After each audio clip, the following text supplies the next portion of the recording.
the moment of death, the entire life, every second, is seen by the dying person in a continuous film like images and scenes.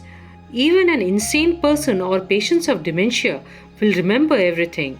So it's very important to stay silent around a dying person. The astral body of the dead person will now, with all its higher aspects, after a brief rest, go to the Kamaloka, which looks just like Earth. Most people don't realize they are really dead. Only holy ones realize that, and that is really strange. Our astral body or Kamarupa body is our emotional body. After physical death, this body segregates into 7 layers, with the outermost having negative emotions and purer and positive emotions in the inside. Just like this, love and kindness, faith and humility in the innermost layers, and the outer layers have all anger, hatred, fear and jealousy. Similarly, Kamaloka too has got 7 planes. Now, in the lowermost plane, that is the body of the dead person, will live with his outermost layer outside him, and until that outermost layer is resolved or disappears, he will not progress to the next plane in the Kamaloka. So if he has accumulated lots of anger inside his body or inside his Kamarupa body, he will spend a long time in this coarse Kamalokic body where lots of people will be like him. It will be a very violent world.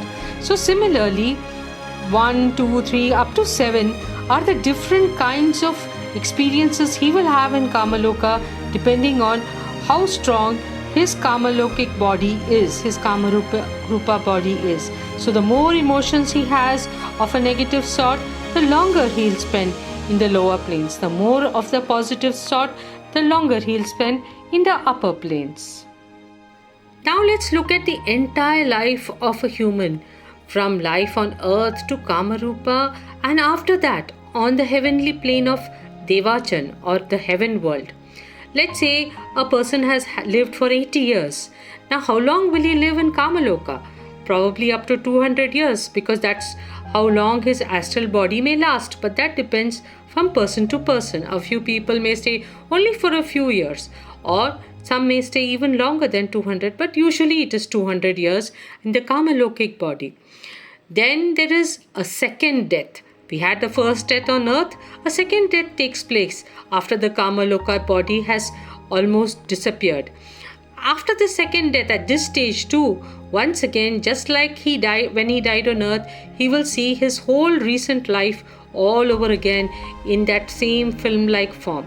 And finally he will come to heaven, which we say rest in peace. He'll finally get his rest, and he will reach Devachan or the heavenly plane with his mental body. Remember, now he has no physical body. He is no longer got a Kamalokic or emotional body.